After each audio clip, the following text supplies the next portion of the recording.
Hello there, my friends. Welcome to the Glow Up Method. I am so stinking excited you're here with me today. My name is Natasha and I will be your host. What is the Glow Up Method? The Glow Up Method is all about discovering who you are. It's about self-empowerment, self-improvement, self-discovery, understanding your self-worth, and applying these new principles and tools and things that we pick up and learn from these stories and putting them into our own life because they're really simple, but they're not always easy to integrate. And so hopefully the hope here is maybe it sparks something in you, the way I share my story or my experience, that makes you think like, oh, hey, if this lady can do it, I can do it, and that's what sometimes we need is we just need somebody else's different perspective or story or the way they say it and it connects to us. And I'm like, yeah, I've said it on here many times. Shout out to my special friend who, unbeknownst to him, unless he sits here and watches these, which I highly doubt, he is not my demographic. So if he finds me on the YouTube, I'm not sure what the algorithm is up to these days, but hey, heck, go for it. But I do have a special place in my little heart hotel here because it was the perfect place at the perfect time.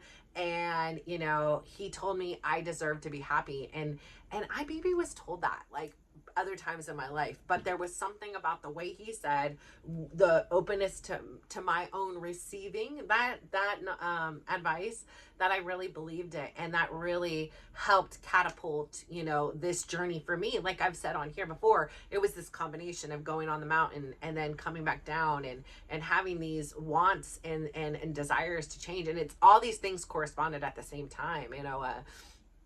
I had my auntie who was, diagnosed with cancer within a year's period. She passed away. I had at that time, I was also had found some lumps in my breast. And, I was kind of a little bit on the scared side after that, even though you think, okay, girl went to the side of the mountain. So you say you don't want to live anymore, but now you get a few little lumps and all of a sudden you're like, oh no.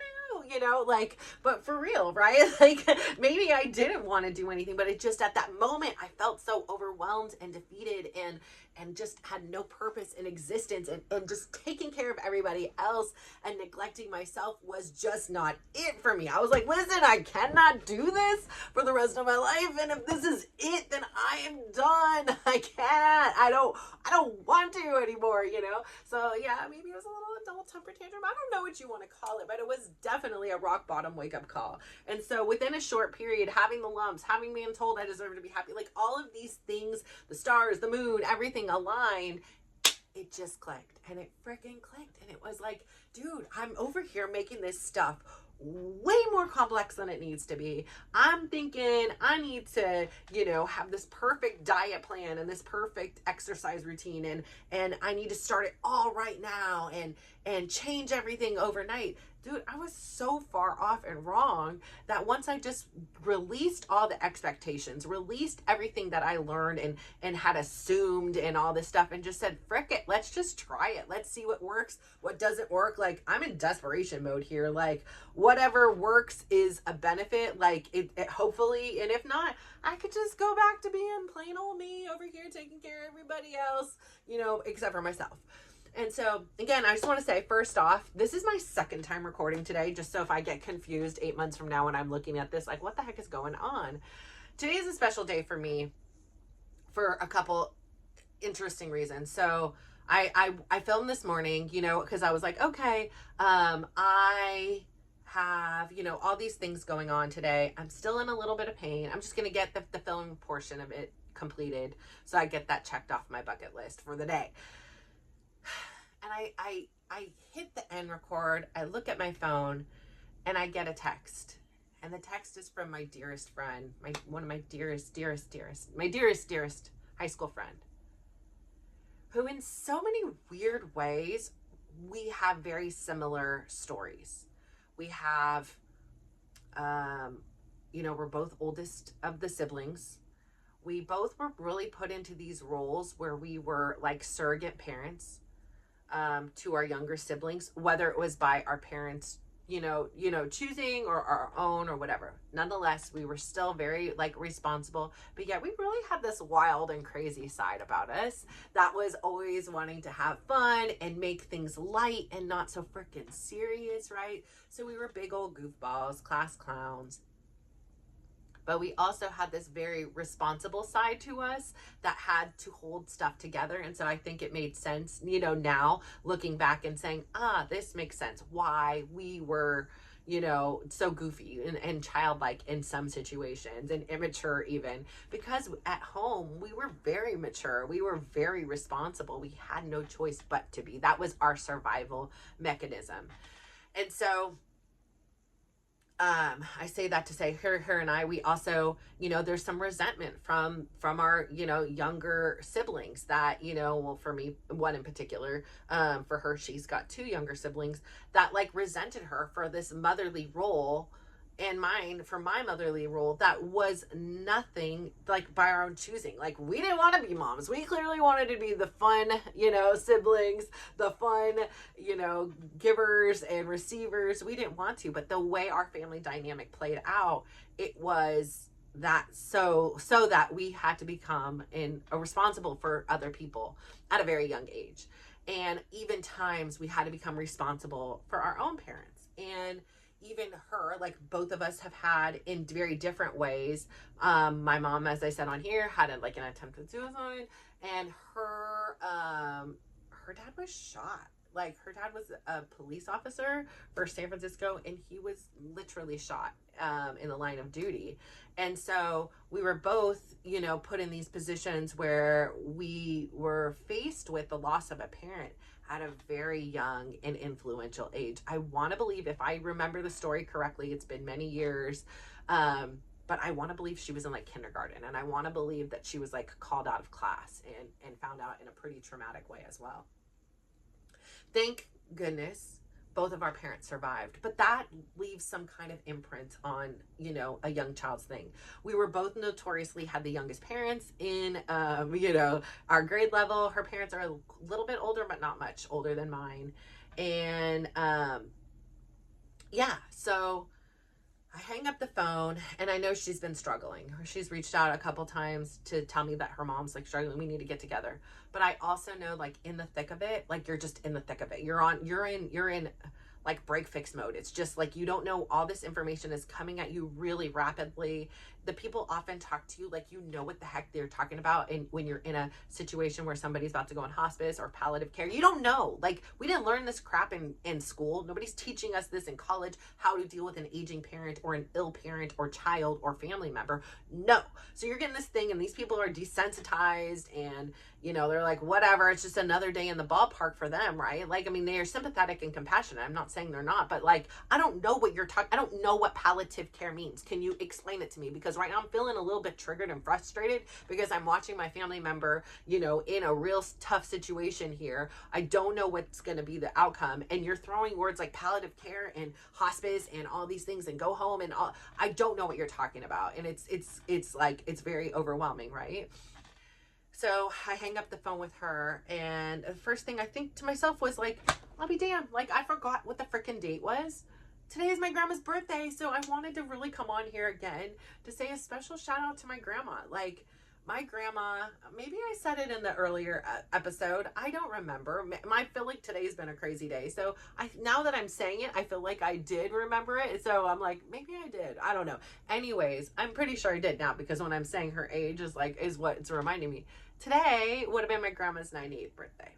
And my grandma and I were 50 years apart. And as I said here before, my grandma was like this mom to me. My grandma was like, I swear she was my soulmate. She was like just a literal angel on earth for me. We, again, too, had a lot of similarities. Like, in our upbringing, she was raised by her grandma and her auntie, and had this non-traditional kind of upbringing, who, again, even her mom did. So there's like this generational, thing that, like, I used to say, like, every day that I am still here, like, I am breaking curses, people. I am breaking curses. I say that to say, so today would have been her birthday, and I did say that. I'm pretty darn sure. Anyways, whatever. It's her birthday. Happy birthday, Grandma. which again is pretty funny because actually we don't even know if it's really her birthday. It was the birthday we celebrated. It was called her name's day, but because her own personal upbringing was so unusual, there's no birth certificate. Like, nobody knows what her actual birthday is. Many years later, there was this like rumor that suddenly somebody said it was September 16th and somebody said it was October 16th. Like, it was all over the gamut. And she was like, listen, my birthday is September 30th. I don't care what any random documents that are popping up now 60 years later are going to tell me, or 70 years later. Like, my birthday is September 30th. So today I will eat a special treat for my grandma. And especially her cookies. She loved cookies, so I'm gonna have some cookies for her. She wasn't like that big on cake necessarily, unless it was like a Godiva cake. I mean, there were a couple Neapolitan cakes. There was a couple cakes she did like, but she loved her cookies. So cookies and milk, that will be my jam for the day for you, Grams. But then I hung up the phone, and immediately my heart broke because I read a message from my friend. And on this same day that like was my grandma's not birthday, today her mom passed away. And I just immediately like, wow, she's not that old at all. And she's literally one of the most beautiful women you've ever seen in your life. Like, stunningly gorgeous. But she also had this heart of gold. She was like very pure and very loving. And, you know, she had her own, you know, battles with a lot of different things throughout her life. But she was so sweet. She was so sensitive. You know, she would be like, come lay in this bed with me, like, for a second. Like, you know, and we would sit there and cry. And she just really was just such a loving person. I do remember one time she took us to the city and we went to like Polk Street. Again, I didn't know what the heck that was. But we went to this place and she's driving this car. She's cool as hell, man. Right? I'm in the back seat and I'm like, man, this is what it would have been like to have like a mom around all the time, you know? She just cool. She got on her sunglasses. Her hair was always perfect. Her makeup was done. She had a cute little handbag. Her car smelled good. You know, it's just this like feminine energy. And we're driving to the city to go get brunch.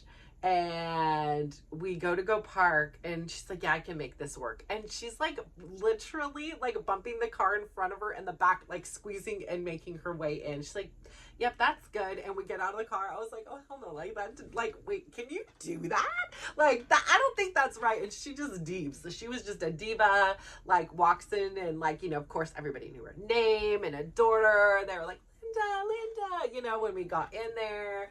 And she just was so dang cool, like just the coolest ever. And so I started really like thinking from that. Like I was like, man, our group wasn't that big. And I can like quickly think like, I know now my poor friend is like the third of our group of friends who have lost their mom. We're only 48. Like we're not that old to be losing moms, you know? And gosh, like, again, it takes me back to this whole thing. You know, I wrote a post. I don't share too often on Facebook. I'll leave that for, you know, I like to do my sharing on very public forums like, you know, YouTube, apparently, that I will spill the tea. But, you know, for my friends and family, it's very limited. And so today I felt like it was worthy of celebration. I go on there often and I talk about the challenges, like when my son's having surgery, like pray, you know, I'm trying to get community, like rally. And I forget sometimes to tell them like the happy ending, right? Like, so today was really important for me to celebrate that happy ending. So I wrote this post and I had it in mind, but it was like 11 o'clock last night. And I'm like, I forgot to post this. So I'm going to post it tomorrow. And it was all about perspective. Like, you know, I was saying 25 weeks after my son had injured himself, he finally reemerged to the field as a player.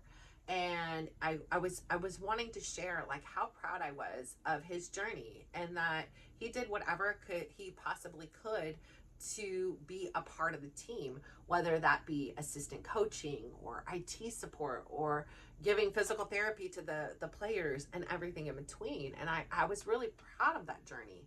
And I know that like he didn't expect to get that much joy as he did from, you know, being more of a less, you know, like on the fields on hand guy, but more of a supporting role. And I also said, you know, like what was so impactful and important wasn't that they won the tournament. Like, it didn't matter. Like, that part's cool, right? But what was really important was that he was able to play with one of his good friends for one last time, and that he was also able to play wearing the number of the young man that was injured on his chest. And, you know, I went on, you know, I was doing some real deep thinking about the situation, about, you know, this brotherhood, and how, you know, how my son got to play 5 minutes. And with this shifted perspective, like, life happens, right? And in any other day, it'd be like, he only got to play 5 minutes. Like, why isn't the coach? Why is he benched? And there'd be all this complaining. But then you have all these things happening around in life.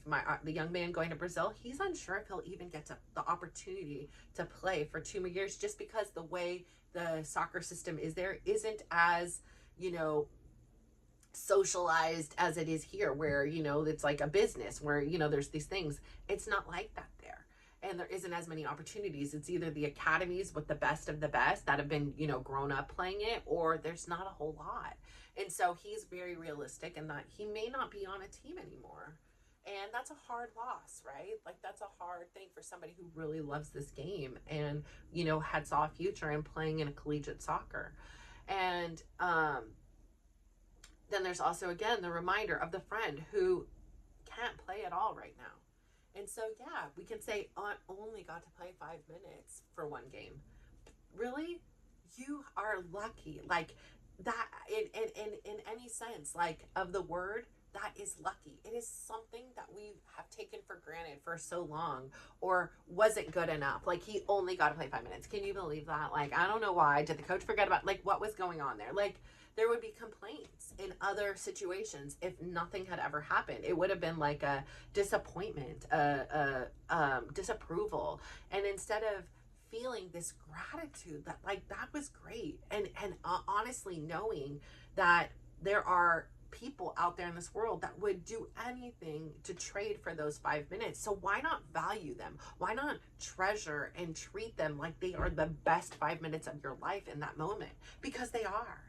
And so I really wanted to say that, and just shout out how this brotherhood of team is so pure. Like, how much these young men have been through together is really something unique and special and miraculous. And I'm so grateful to have had a front row seat to that, because, again, this is why I love the sports.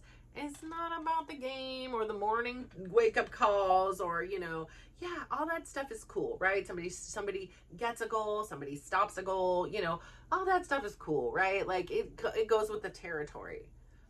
But what I love is the learning. It's the evolution. It's the journey. It's about where you are now. And I have to say that that's what it is, right? From where they first started kicking a soccer ball to that whole journey in between to where they are now.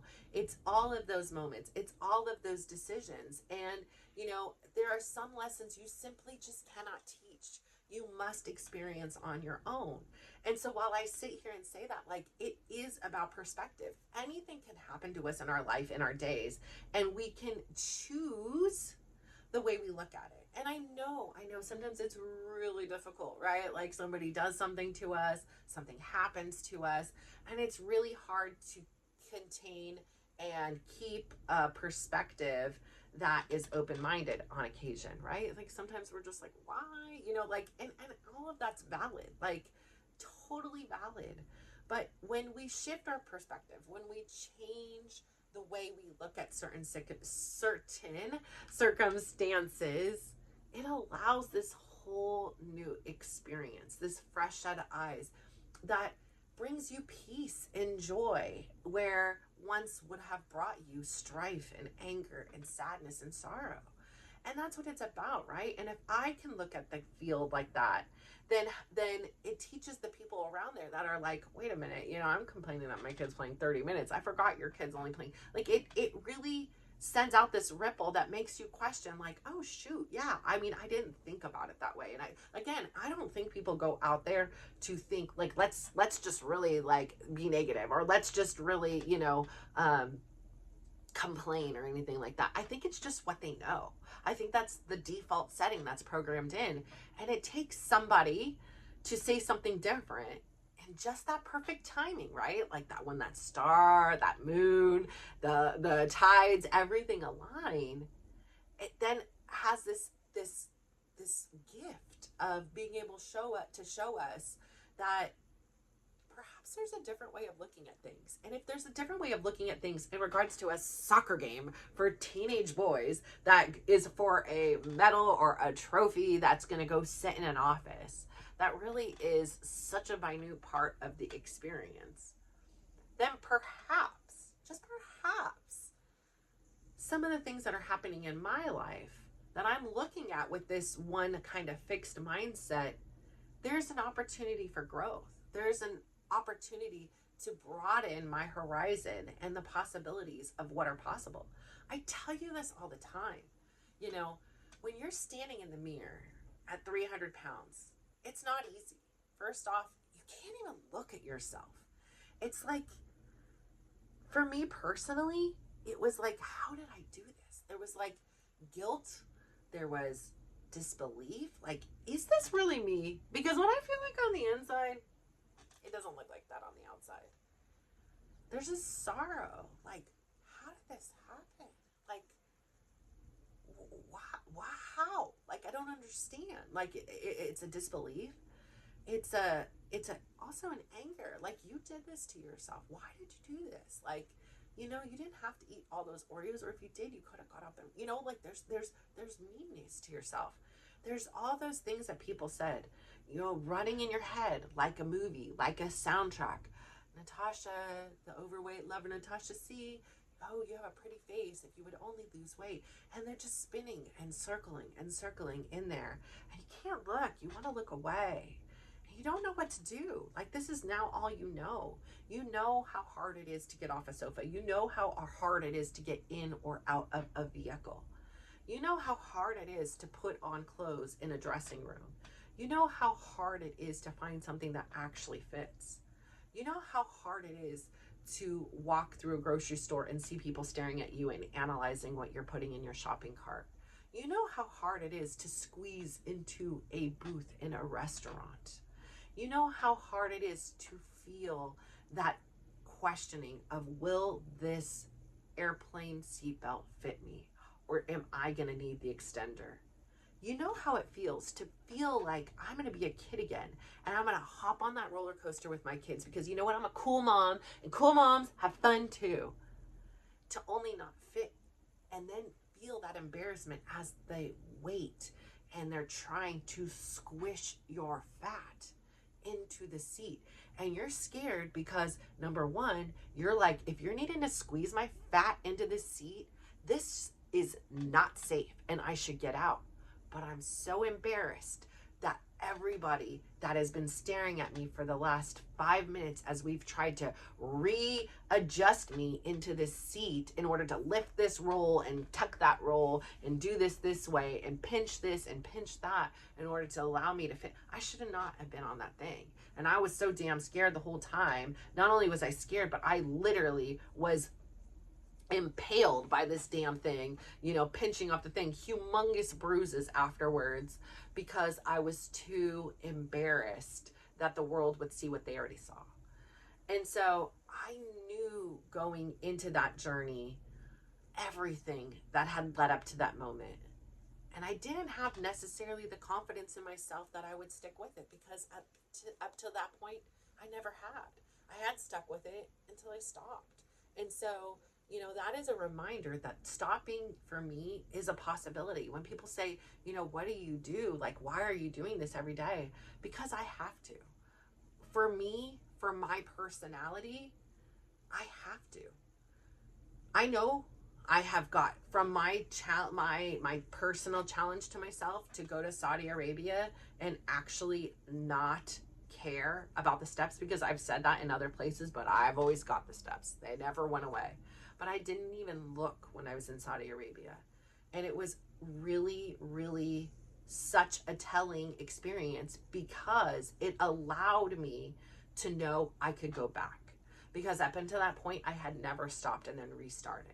And so it was such a relief that this new lifestyle is such a part of me that I didn't abandon it. And what my fear was that I would abandon it because I didn't have the perspective of somebody who was able to commit to something and then stop and then restart. And so I now have that perspective as a person, and I have that confidence to know I will, because I love who I am now. I love what my experience is, even when it hurts, even when I'm uncertain. I love it. It has brought out the absolute best in me and has opened my mind to a whole new world I didn't know existed.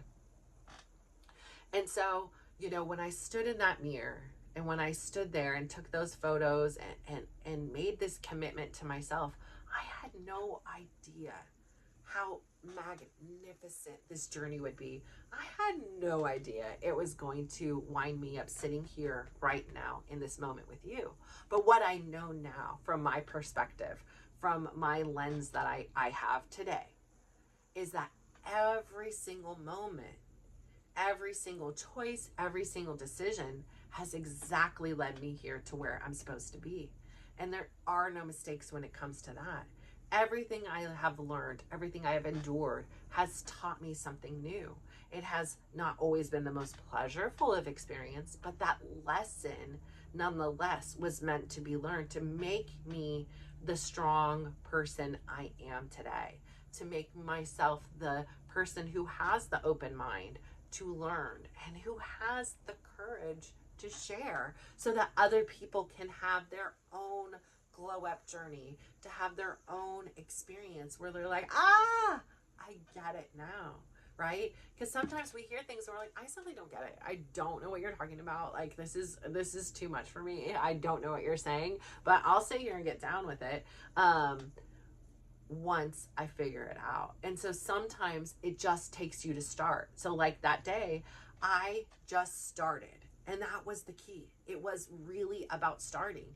We think it needs to be this complex thing and it needs to be written out and there needs to be an elaborate plan and a business plan and all these things. No. Sometimes it takes just starting. I started my diet journey that way. I started my long form content that way. I'm starting my short form content that way. I don't know what the frick I'm doing. I didn't know what I was doing for any of these things, but I do have resources and I can learn enough to like get me by. But I know for me, like, I want to improve. I want to improve this just as I've improved my health journey, just as I've improved my, what I'm eating, what the time I'm eating, the way I work out, the way I move in my body. But I also need to honor the process. And then my phone's doing that again. So I'm out of storage. I really need to figure that part out. But I need to wheel it back and say, okay, that's enough for today.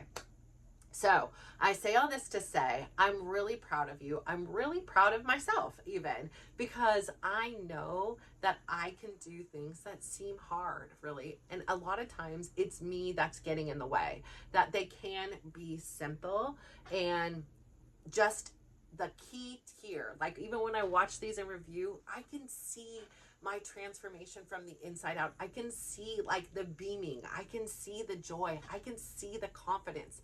I can see how I've changed. And it's such a beautiful gift to have this opportunity to grow. And I want to grow with you. I want you to grow and just sprout and just share your love, your energy, your shade, your everything with the world, because we need that. We need more of these positive, healthy ripples out in this world, and people who want to contribute kindness and compliments versus complaints and cruelty. So I say all that to say thank you so much for tuning in today for part 2. I don't know how this will work out in life. Maybe it'll just be its own day. I don't know, but I just want to say thank you so much for tuning in. You really mean so much to me. I don't know how many times I can say it and mean it. Like, keep up your good work. I really am proud of you. Nothing is too small. Everything makes a difference when we're looking at things in the scheme of life. So anything you do is working in that right direction. Keep up your good work. Go out there, give somebody a big smile, give them a compliment, and just watch how they glow up. So thank you.